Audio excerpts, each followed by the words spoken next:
Okay. Copy. Yes, there you go. Welcome, everybody. It's Andrew Beach. I'm an executive career coach. I'm a teacher of self-education. I help people identify their value and communicate it well to other people through a pragmatic professional branding and networking process. Today is Career Happy Hour. Good to see everybody. Hey, if you could let me know in the chat. Hey, Karar, thank you. That you can hear me or not, that would be great. This is a community, by the way. And I say it that way because as a community, we're all here to support each other. It's career happy hour. It's career cocktail hour, whatever you want to call it. We're here to support you every Friday, 3 o'clock Pacific time in the afternoon. Good to have you. Kevin, good to see you. Welcome. Looks like somebody bounced into the private chat here. I'm glad to see that everybody got in. I'm just going to wait till people assemble because what ends up happening is some people hear about this. Hi, Neha. Good to see you. Sherry, good to see you as well. Is that people will bounce in, they'll see that it's live, and they come in at varying times. So I want to make sure that we all have a chance here to get in while we can. So what is this? This is Career Happy Hour. This is an opportunity for us, all of us, to actually share and be a community. If you have questions, please put those in the chat. I am happy to answer any questions you might have about networking, market planning, how to find jobs during a pandemic, whatever you got on your mind, I'm happy to answer. Coached well over I'm counting. I lost count at 3,000. 3,000 coaching interactions, both in group and individual settings. And I'm happy to answer your questions about career. By the way, if you would please share, as some of you are doing in the chat, your LinkedIn profile address. What I'm expecting is if you share your LinkedIn profile address in the chat, that means you're open to being contacted and you would like to have networking interactions with members of this community. So please, hi Venki, good to see you. Welcome to Career Happy Hour. Chattanooga in the house. Good. So much grifting on Periscope. Excellent. We got folks on Periscope joining the stream today. So just so you know, I simulcast on LinkedIn, Periscope, YouTube, and Facebook at the same time. So good to see you all. Go ahead and put your LinkedIn profile address in the chat. That's a way for all of us to get connected that way. And some of you aren't on LinkedIn, so that might be problematic. So if you have a situation where you're joining from another platform and you have a LinkedIn profile address, I'll make sure it gets over to the LinkedIn side of things because this is a career coaching kind of session every Friday where I add value that way. It just works out better if you can join us by LinkedIn, but I like to have other people willing to take in this session from other platforms. By the way, in case you hadn't heard, I'm actually offering a free webinar next Thursday, the 17th at 1 p.m. Pacific time. I might actually end up, and I haven't figured it out yet, but I might actually share a rebroadcast of that on the Friday following. So next Thursday, I'll be doing a live webinar. On Friday, I might actually share to this session the replay of that so that you guys can have that and you can watch it. But I haven't figured out if that's what I'm going to do yet. If you're interested in that, I have put a link in the description on how to register for that session. So go ahead and take advantage of that if you're interested. Man, has it been a week? If there's anything on your mind, any questions that you have, let me know. I'm happy to answer. And if you want to come on live, this is an opportunity for you to come on live and get live coaching. So there is a link in the description if you want to come on live. I'll work a problem, a question, a challenge you might have relating to interviewing or networking or what have you. If there's something on your mind, please go ahead and click the link in the description. That'll bring you in live. Not a problem that way. It just seemed like, by the way, it seemed like there was no end to the challenges this week. I don't know if you're that way, but we're as a state, Oregon, I don't know if your state, it might vary, but we were open and then we were closed, and now we're closed again, and they opened, and it just seems to be hiccup after hiccup as relates to the pandemic. We then have a vaccine. Well, so the vaccine, I guess, is coming, but yet is anything open? It's just so challenging with all this noise to keep focused on anything really. And then certainly have some personal things going on in my family that create, I don't want to call them distractions, but they are certainly things that consume resources, both mentally and emotionally. And that's taken a toll in terms of sleep. So now, okay, and I'm sure many of you are feeling this, burned out, have gone a full, maybe most of the year looking for work. Maybe you're in a spot now where you feel like it's just never going to end. And I can assure you, all these things will come to an end. I can assure you. I say that as much to you as I do to myself. So I really, I think many of us are too quick to turn the page for 2021. I know we all want it to come. We want 2020 to end, but guess what? There's still, 20 days. There's still 20 days left in this month. 20 days. Now, I recognize you may not work weekends. You may not work on the holidays. I get that, but there's still 20 days left for you to connect with people, have conversations, network. Somebody today, actually, I was talking to a coaching client.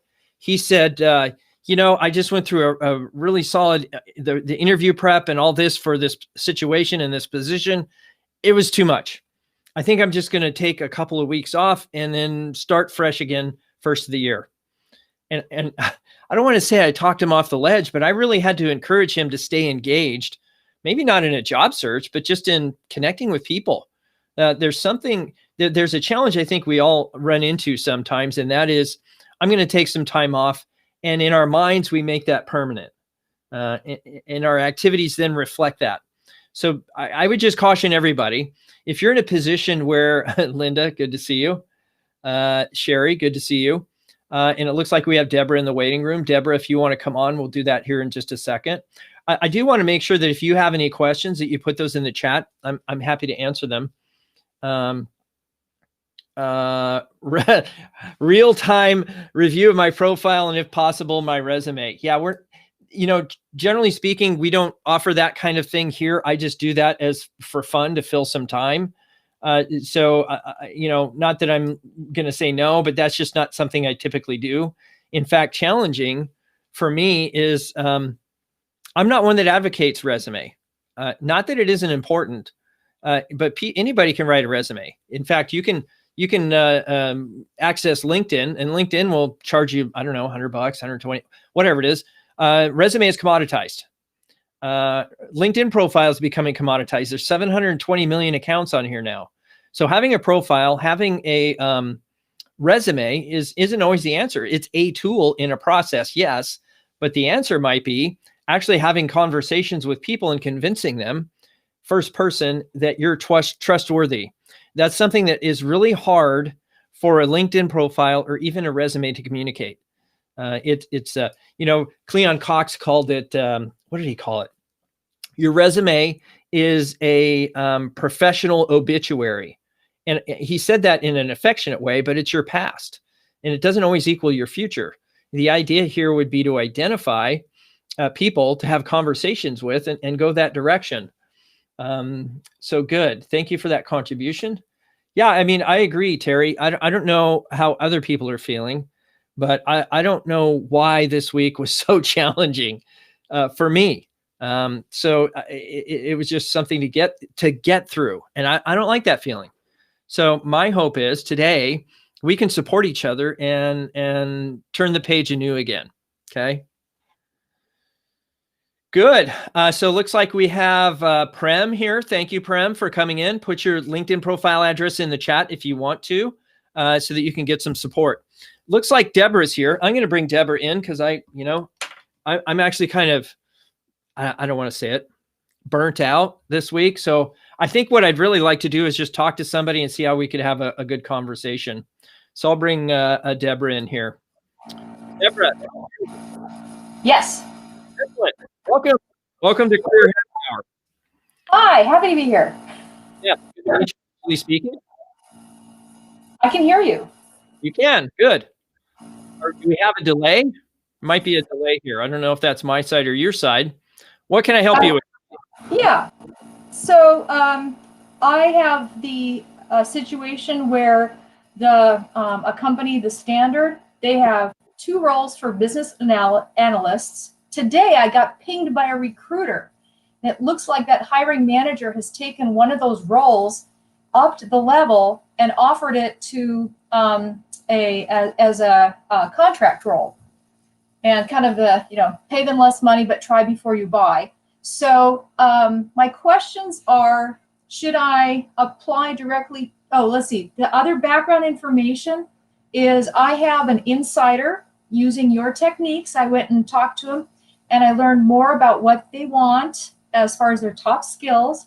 And then, he put in a good word for me. And I could apply on the site. I could apply through LinkedIn. And so what's the cool thing to do? Oh, so that's number one, how to apply. And then because there's two roles that seem to be similar, should I apply to them both or apply to one of them? So I'm always encouraging candidates to beware false dichotomies. I'm probably applying anywhere that seems legitimate. Now, generally speaking, that's legitimate. And it's not to say that they don't have strategic partners like recruiters or third-party placement firms doing contract that have access to that site. A lot, and actually, I don't know if you've met Terry, but I'm sure there's ways to take login ID access to work with ATS or in the role that they're placing. So I'm sure that happens. Now, what would I recommend? Well, you've done all the things I'd recommend is reach out to a person and have a conversation. And in terms of, I guess the bigger question for me is, what is the direct way to get to an interview? And whether that's a contract role or a direct hire, I would be looking for other people other than the ones I already know. So do you have other connections there that you could make?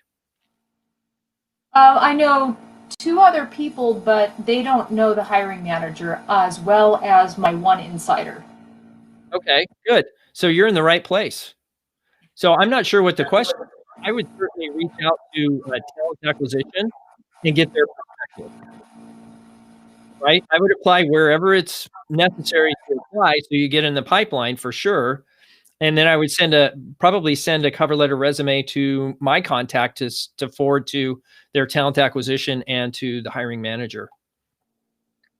Okay. That's just tactical. That's tactical work. Okay. So I'm gonna clarify what I heard. Mm-hmm. Apply to both because I don't know which one they want me for. Right. And then I'd also, my friend has offered to pass on my resume.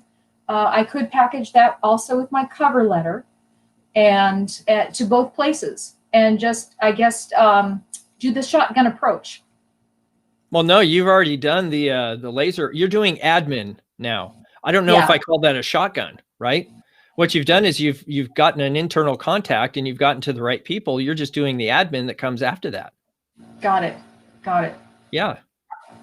Administration. That's what putting stuff in an applicant tracking system is. Administration. Okay. Yeah. And if you have an email for the person send them the cover letter resume and make sure it gets to the right people. Okay. If they're willing to do that. Now, many companies will likely have some sort of, spiff or stipend or bonus if you get placed and you stay for a certain amount of time. So there is benefit in him doing that. And you might want to see if that's the case or not. Right. Good. Having internal champion is just about as good as knowing the hiring manager. Third-party validation is really powerful. So good on you. Yeah. Is that all you needed today? Let me see here. What was the other thing? Yeah. The other question I had was, I'm afraid of ageism, and I don't know how to, if I should be honest about my LinkedIn profile, because they definitely want you to put start date. I have been encouraged to lop off 10 years and just lie and just say I started 10 years later than I really did. And what are your thoughts on that? You only had one title for how long? Oh, no. One title, one company for how long? I had a variety of titles for one company for 20 years. Okay. You don't have to share all that. Right. Okay. You list each role separately. Got it. Okay. And 10 to 15 years. You don't have to share all that. All right. You're not obligated. And it's not lying, right? You're sharing recent relevant experience, which is what the hiring team wants. Okay. And, when we hear ageism, I always have to pause and think, do you think you're too young? Is that? Oh. Because it could go either way, couldn't it? It could be either too old or too young, or, too young, you're inexperienced. I'm on that other side of the hill. where you're a good value, you mean? Yeah, you're there we an go. Exceptional value. Yeah. Right? Yeah. So sometimes we need to hold our insecurity at arm's length because we aren't having tangible strategic conversations with people on the inside. We're only dealing with an applicant tracking system and maybe an initial conversation by email or text message or LinkedIn message with a talent acquisition person, right? So then we assume, well, it must be because I'm old so I start making up stories. Right. And so I would not take counsel for my insecurity when I don't know why. It could be they hired somebody else. They discontinued the role. There could be 100 reasons why you didn't get filtered in. And that pile is actually very big. You're not the only one in that pile. There's only one person got hired, right? Right. That's just the way it is.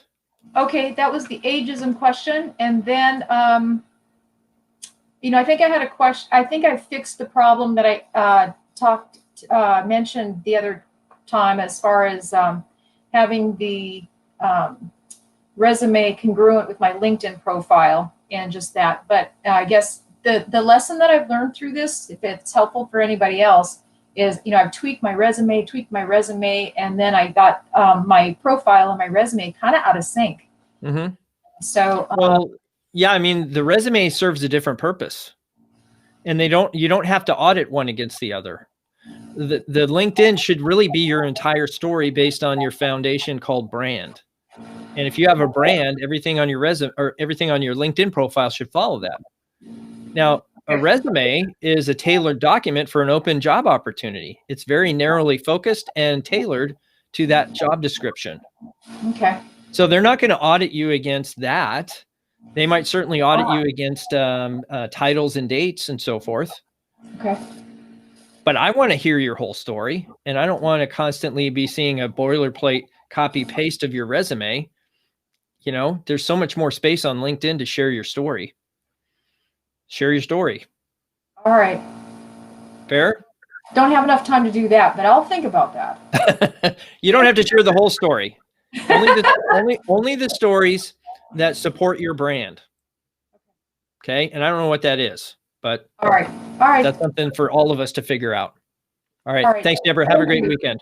Okay. Take care. Bye. Deborah, everybody. Deborah, put your link, your LinkedIn profile in the chat on LinkedIn there. I'm sure people will want to connect with you. Yes, good to see you, Wayne. Thank you for coming. Let's see. Thank you. Kevin's got a question. Thank you, Kevin.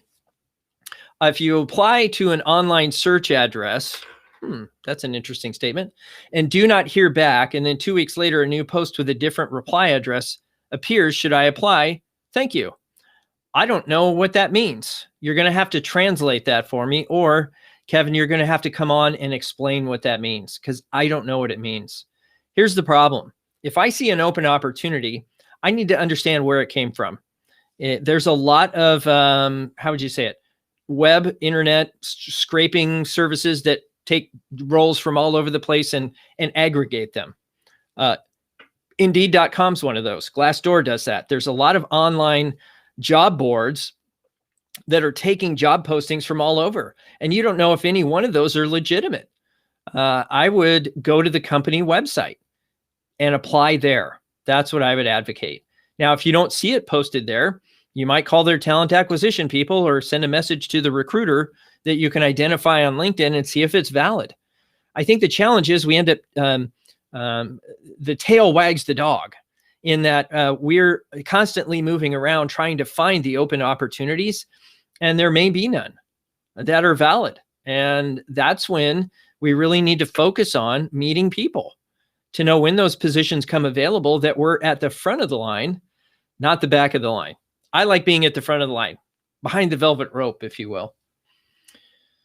Good. So that's what I would advocate. I would not advocate anywhere that I didn't feel was legitimate.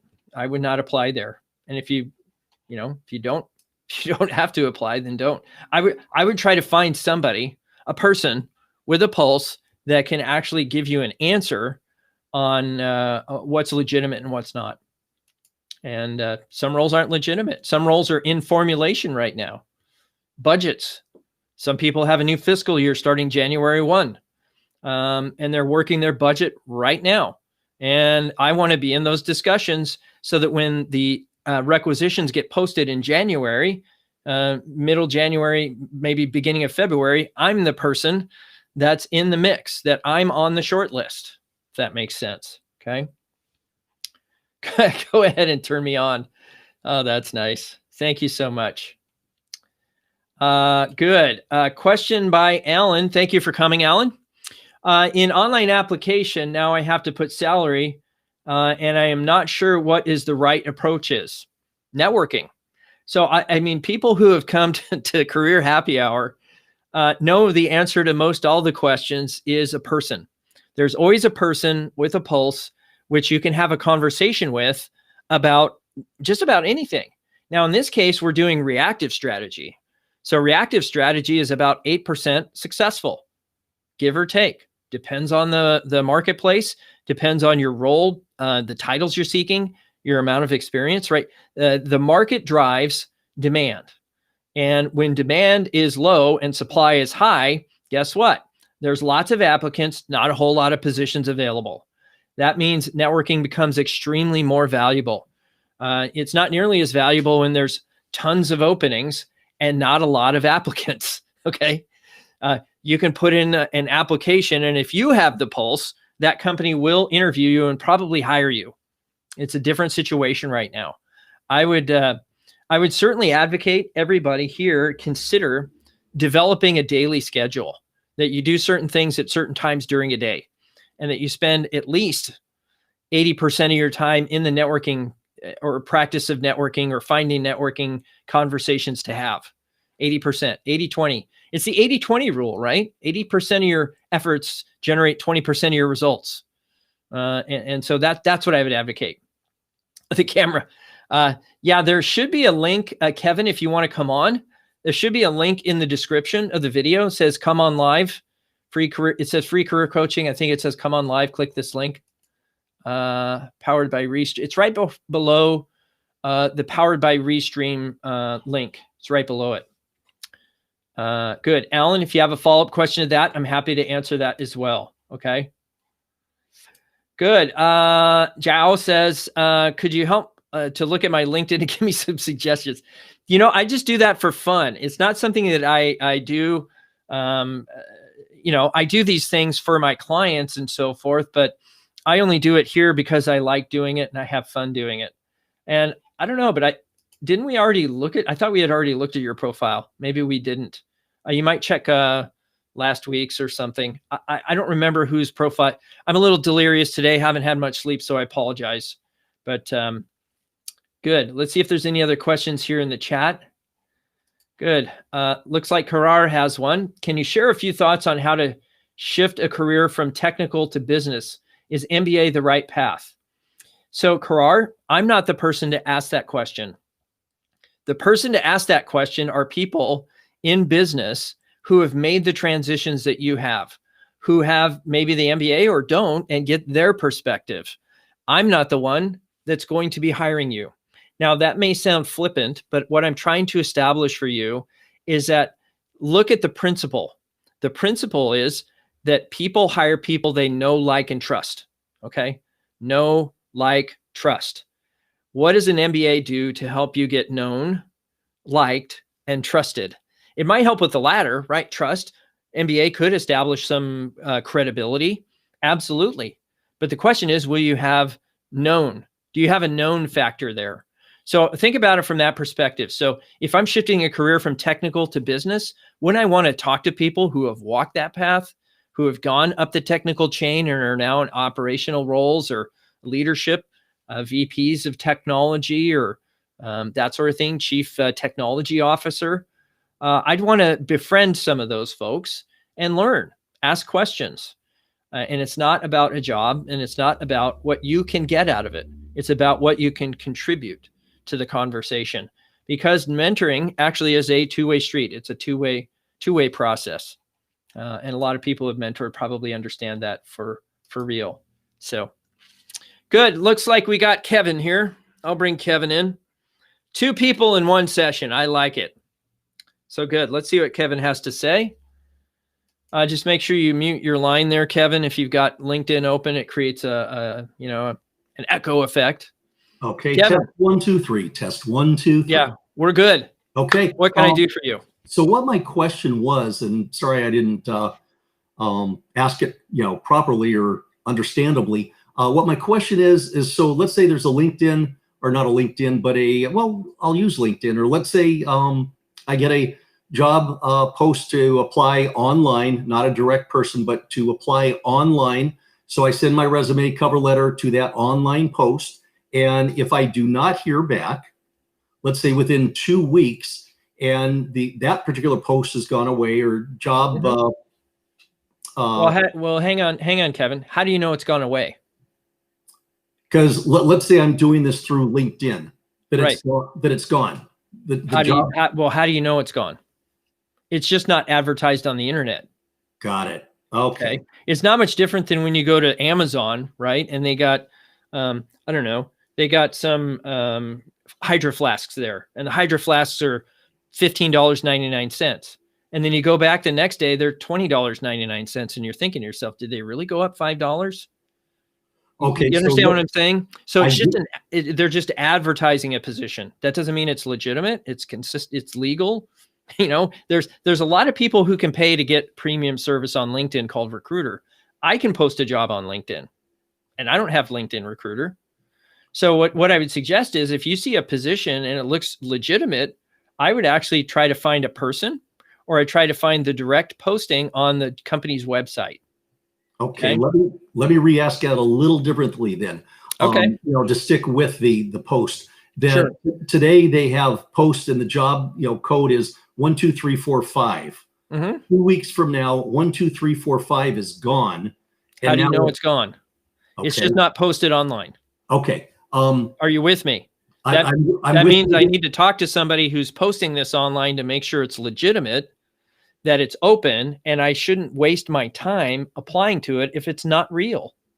Got it. Okay. So sometimes and not to denigrate what you're doing, but what I'm looking here to establish is that my first reaction to a posted position is not application resume. We're all eager to do that. I have to be first in line. Okay. But the statistics nowadays are not very encouraging. That's one person out of probably 500 for every open position. The odds are not very good, just an online application. So my first response might be, who do I know at this company, and whom can I have a conversation with today to put the thumb on the scale for me, even just a little bit, even if it's a hair, right? Even if I just pull my eyebrow hair out and put it on the scale for Kevin, you're at a better position than you would be otherwise. And even if that's not acceptable or it doesn't work, it doesn't mean it didn't have a better chance of succeeding than blind application, cross my fingers, right? Okay, so let me re-ask that question a little differently. Okay. So 2 weeks ago, I applied to that job the way I had just explained it, and the job code was 1, 2, 3, 4, 5.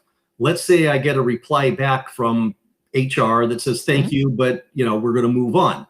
2 weeks from now, a new posting, I'm not saying the old one's gone away, a new posting, and that job posting now is ABCDEF. Mm-hmm. The fact that I had already applied once before under 1, 2, 3, 4, 5.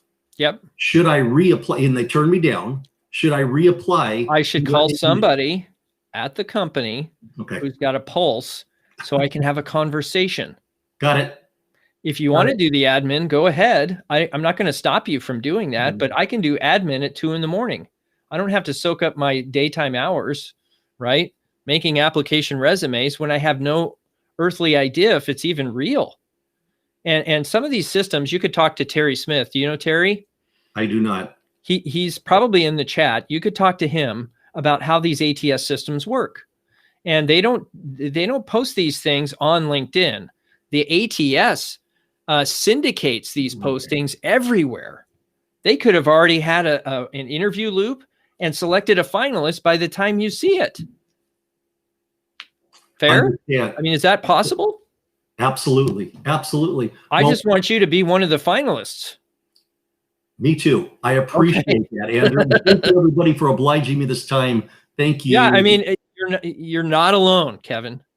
There's a whole community of people here that want to have a conversation because they need to practice this craft just like you do, right? And I appreciate. I've never had to look for a job.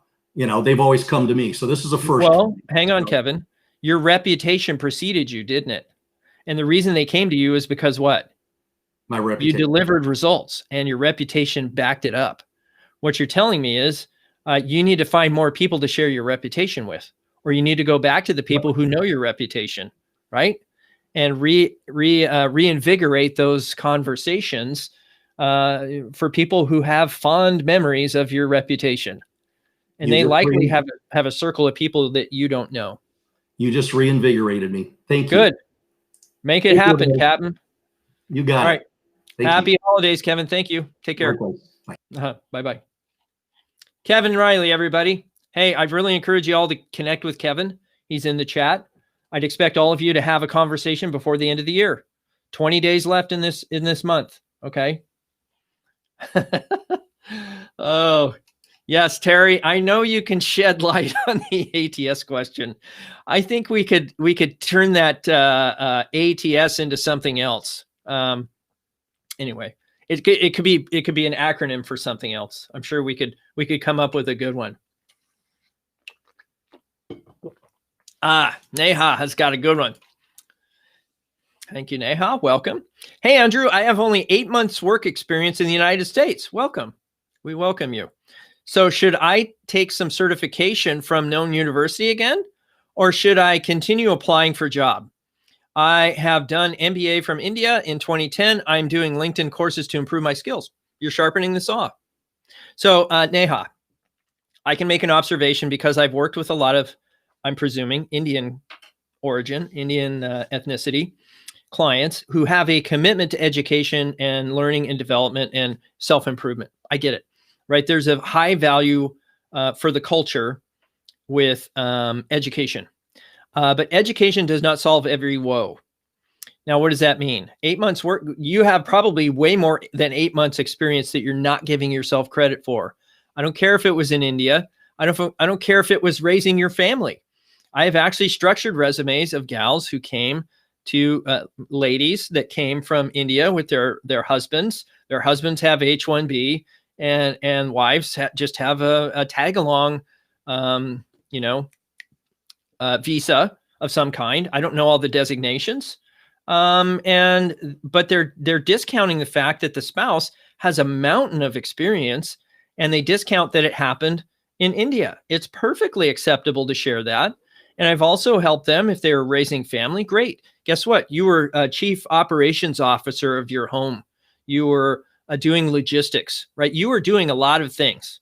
And my suspicion is you have a lot of great experience and you have really good expertise from what you did, and you have university behind you. Now, the challenge is if we're not getting traction and we're not getting responses on our applications resumes, we start thinking something's wrong with us. And that couldn't be further from the truth. There's nothing wrong with you, right? There is something wrong with the hiring process in America in that it's all automated. And there's a lot of, how would you say it, insulation between you and an employer, okay? That doesn't need to exist. Now, what does that mean? That means unless you're looking for jobs in talent acquisition, no offense to anybody on this call that's in talent acquisition, you should be talking to people in the operation that have a pulse and the power to hire someone like you, if that's what your challenge is.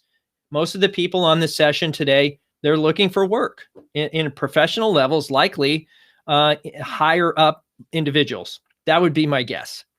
Not a whole lot of entry, at least from what I can see here, not a lot of entry level folks.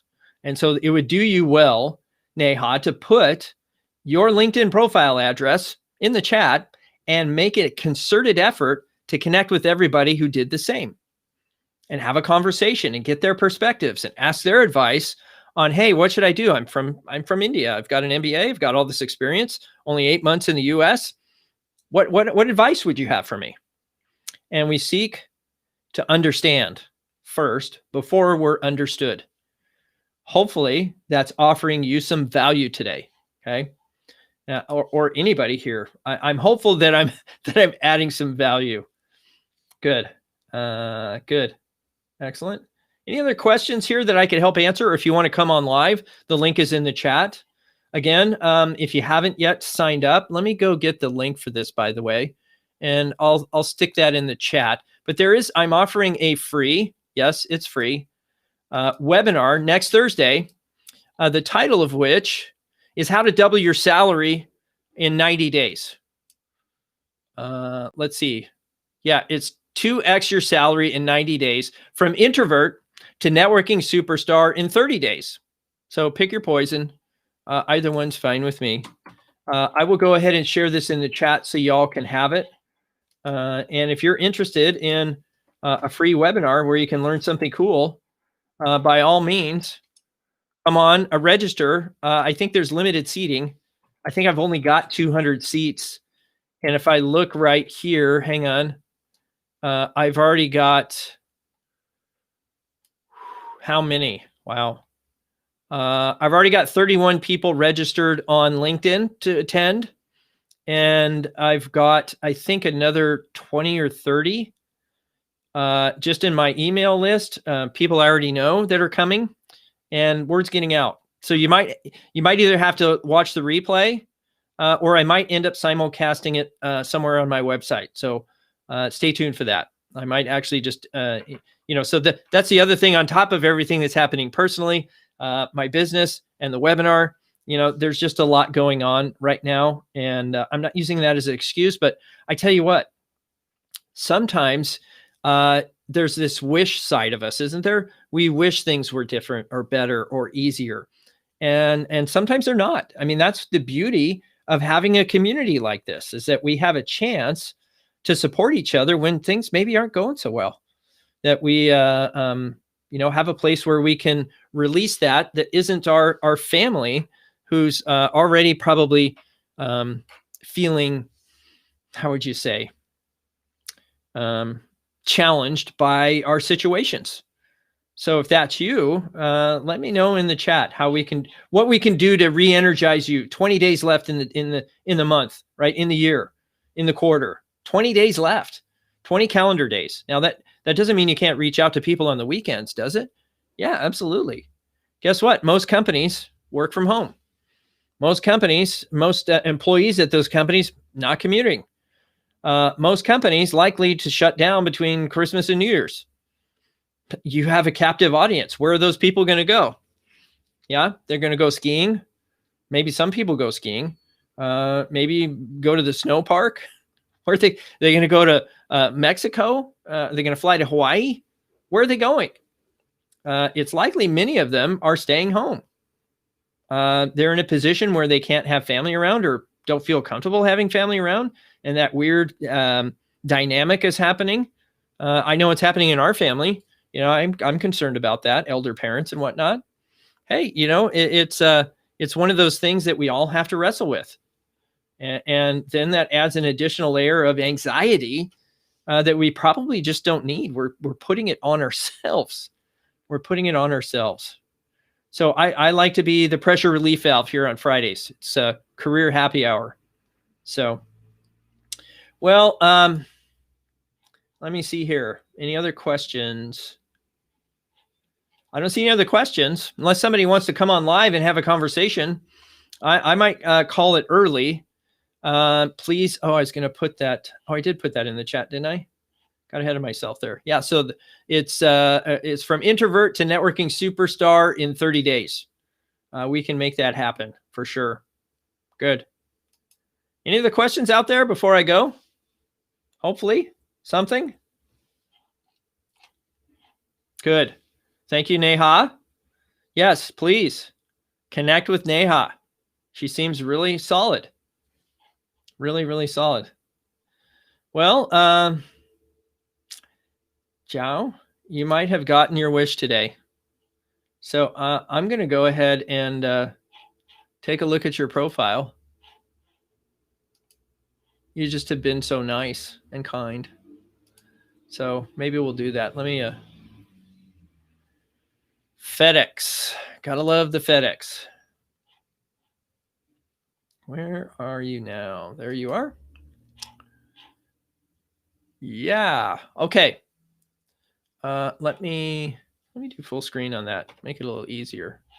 There we go. New message.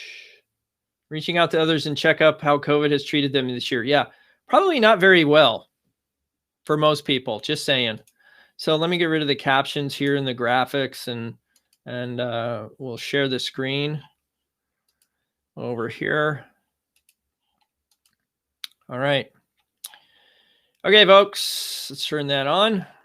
Put me down. Now we need to switch it over. There we go.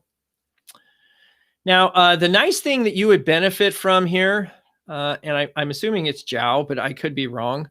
My daughter's taking Mandarin, so ni hao, if that's the only thing I know in Mandarin. So I apologize for that. But the one thing you could probably benefit from is that LinkedIn actually allows you to say your name.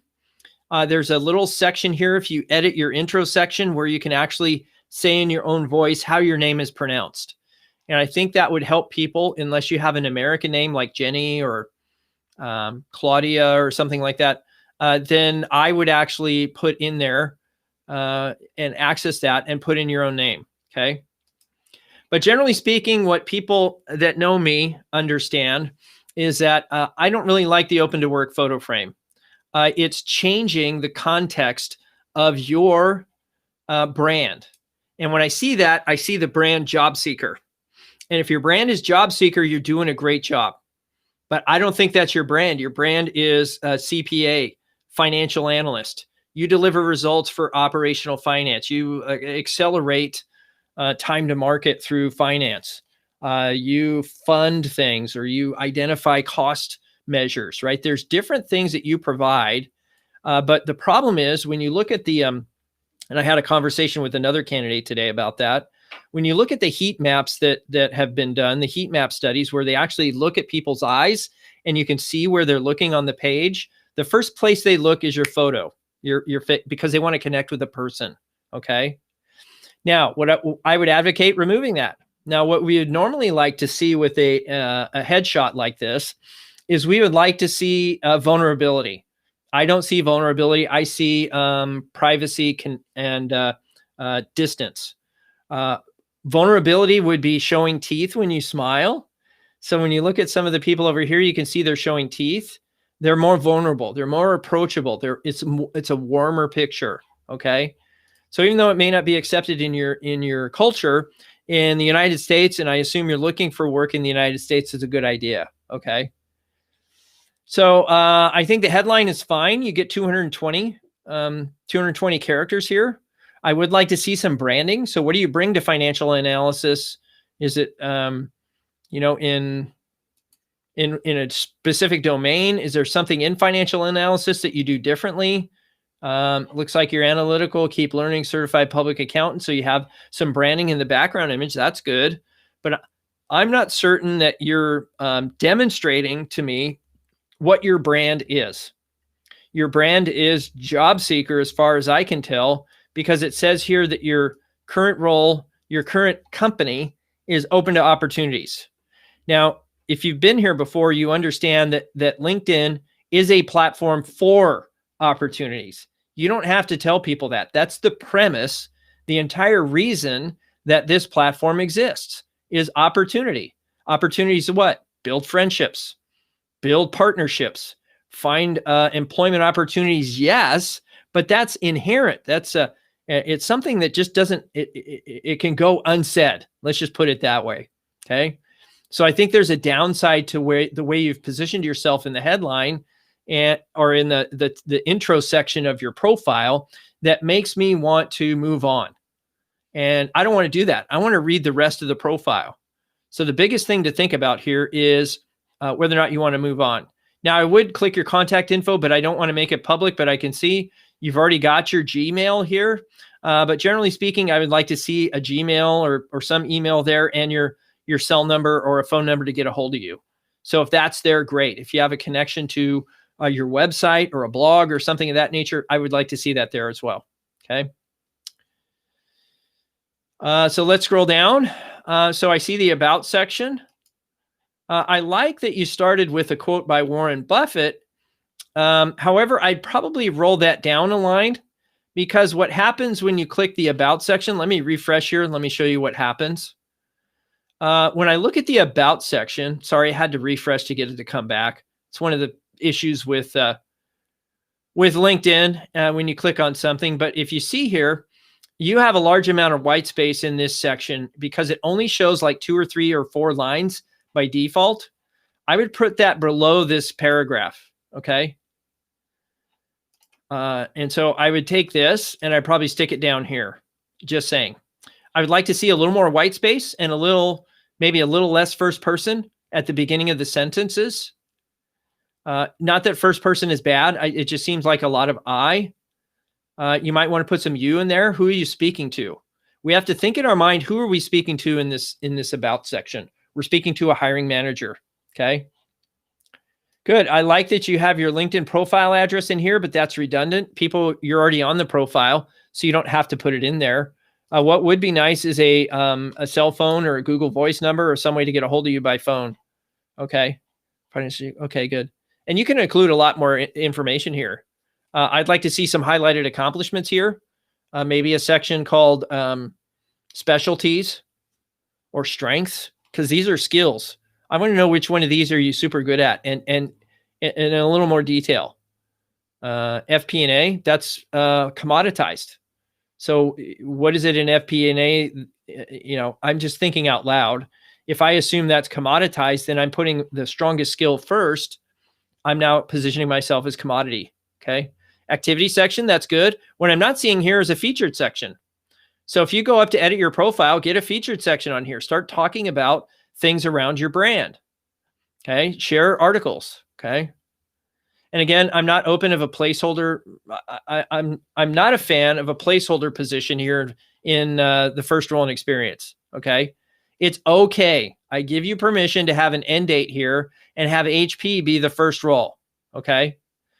I would put all of this content in the About section. Okay. That's where it belongs. That's my impression. Okay.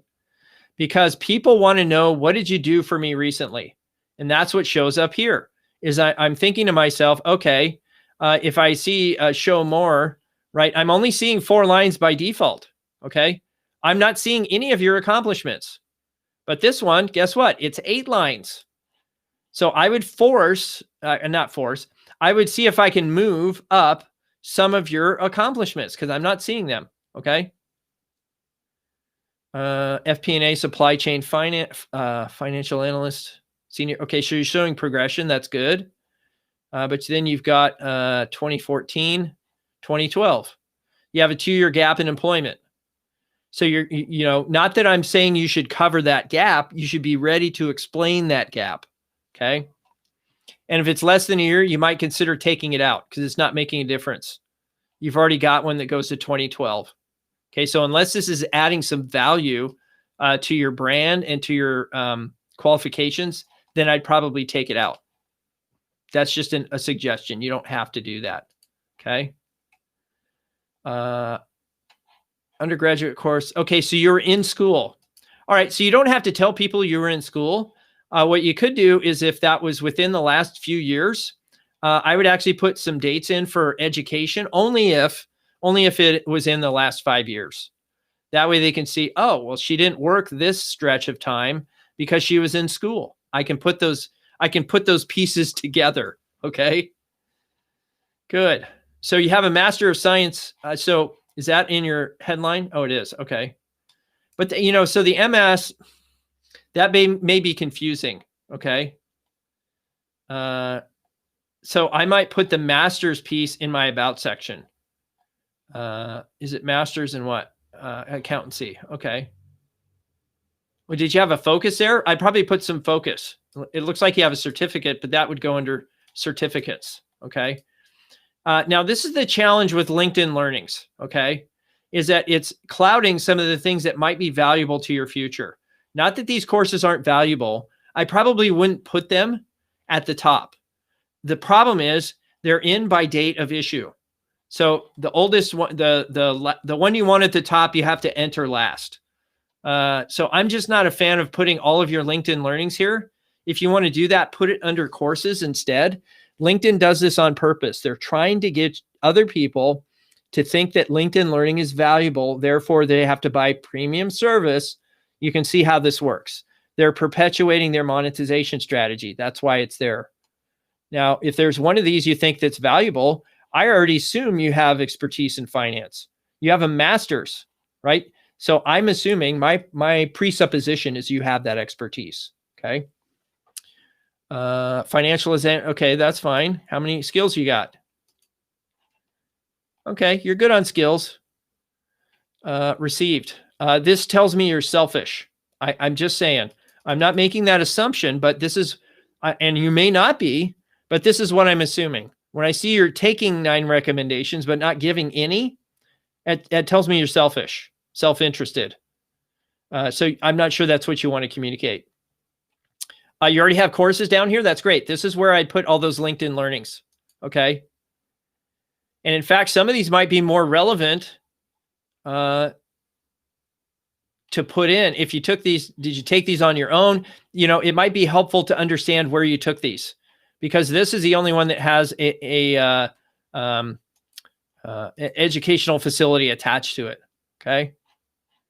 Mandarin. Excellent. Native bilingual. Okay, good. Publications. Excellent. Let's see how you're doing on interests.